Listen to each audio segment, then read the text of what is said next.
thanks for joining us in the Navigate Credit Union Broadcast Center. I'm Molly O'Brien. I'm pleased to introduce pianist and composer George Burton. He'll be joining us in Newport for the Newport Jazz Festival playing on Friday. George, how are you doing today? I'm doing good. Doing good. Good. Thank you so much for joining us via Skype. So you're from Philadelphia. You've been in New York for some time. Why don't you tell us just a little bit about your musical background? My musical background, I actually grew up playing classical violin and viola, and I played piano on the side pretty much because of, like I said, if you're going to play violin, you have to play piano, so it became situations. And that's pretty much how I got started, you know. And listening to some of your music, just really positive vibes, positive jams, really appreciate that. Tell us a little bit about what people can expect from you and the quartet as you come into the Newport Jazz Festival. Actually, this is actually a quintet, not a quartet. Sorry. Tim Warfield. No, it's no problem. It's no problem. It happens. They have Tim Warfield and Jason Palmer on trumpet, Tim Warfield on tenor saxophone. You have Pablo Neves, who's from Chile, on bass, and we have Wayne Smith Jr. on drums. We're going to play a lot of my original music that's on the album, actually. Some new stuff that's actually not on the album that I'm planning for the next album. So that should be cool. It should be fun. We like to have a good time and let's have as much fun as possible. Yeah, no kidding. So what is it like for you? You'll be debuting at the Newport Jazz Festival. What is it like for you as you come in as an artist? It's a little scary, actually. I remember when Danny sent me the email, and I'm looking at the email, and I'm like, you know, he's definitely got the wrong person here. I'm like, he must be looking for like Gary Burton or George Benson. And I was like, so I put the email down, I put my phone down, and I looked, you know, picked it back up and looked at it again, and thought it was like a friend of mine pranking me. So I like, you know, put it back down again, and I had to Google who Danny was, and I was like, oh, this is serious. So it's major. I mean, this is the Newport Jazz Festival. It's just as good as it gets. You know, all the greats have played here, and it's like, I mean, like, what else can you say about it? You know.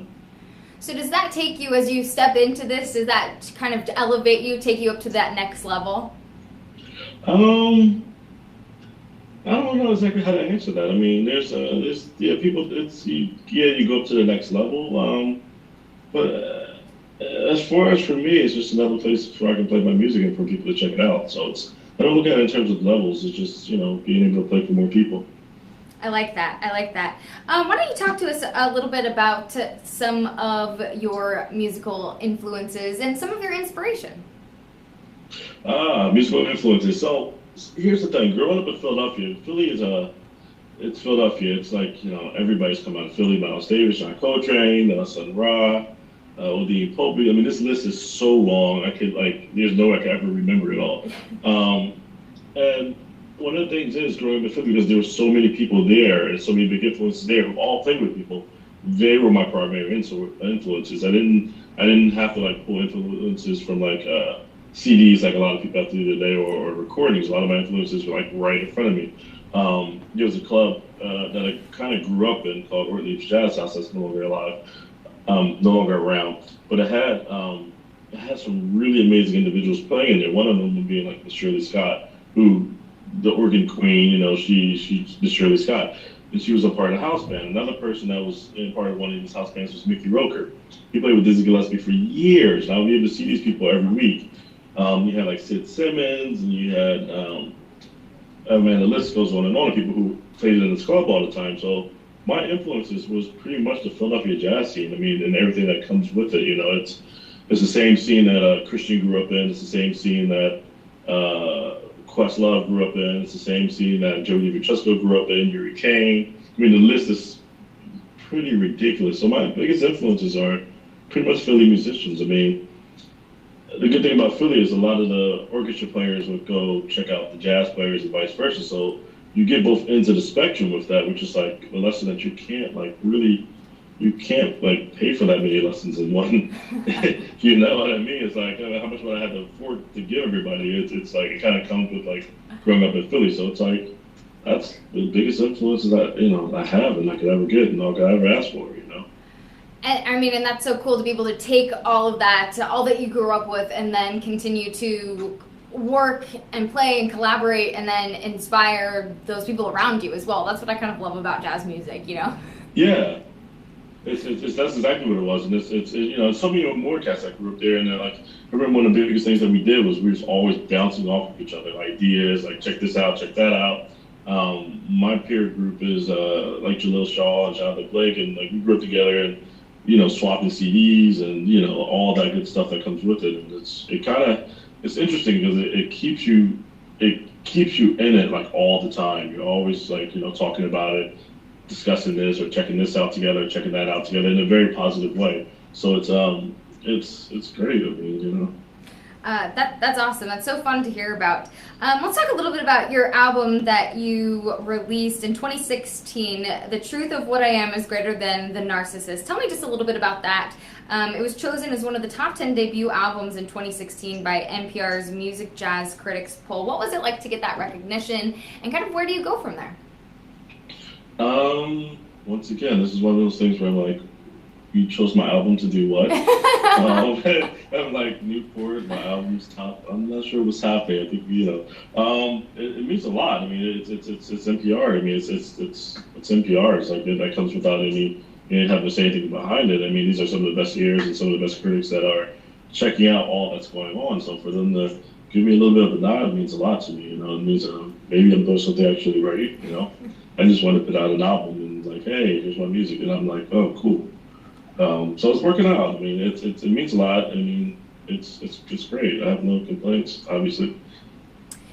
So in the world of jazz, how do you make yourself stand out, and how do you stay relevant and continue to do what you love to do? How do I stand out and stay relevant? Man, that's a really interesting question. One of the things that you know I've learned over these years, so I've kind of been around for a little while now. Yeah. And the thing about you know, and this goes back to another lesson about growing up in Philadelphia. One of the things about growing up in Philadelphia is the older musicians always encourage being who you are. You know what I mean? Being who you are as a person, being exactly who you are as a player, being exactly, and not trying to be somebody else. You know, learn from these other individuals, learn from these other artists. Like, you know, you find like a bunch of Herbie CDs and you go, I'm gonna take everything he has, but it's like you learn from it, not trying to be who he is. You know, and that's one of the things about that I think helps certain individuals stand out. You know, making sure that you have a clear identity of who you are in your playing, and it also comes out as a person also. Staying relevant. I don't know if I can answer that. As far as music, Tim Warfel, you know, we had a discussion just years ago, and one of the things that stuck with me was that during this discussion, he said, make sure that you don't put a timestamp on your music. Oh, yeah. Yeah, and that stuck totally. like a nail in my head. It's like, don't put a timestamp on your music. And I'm like, well, what do you mean don't put a timestamp on your music? He's like, don't write music for what's popular at that present moment in time. Write music that people can listen to 40, 50 years ago. Hence why Miles Davis' CD is probably still the #1 CD. Yeah. You know, it wasn't written for a very specific time. It was written because it was great music, and it just kind of floats through the years, you know, and that's a good way of looking at it. And that's actually the real way of staying relevant in my mind, in my opinion, you know. If it's good then, it's going to be good now, and it's going to be good forever.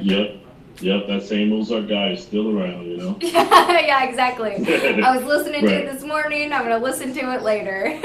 Right. I love that. Well, as you are headed this way for this weekend, you and the quintet, I apologize for that, are playing on Friday. What are you looking forward to when you come out here and ready to play, ready to jam, ready to have a good time?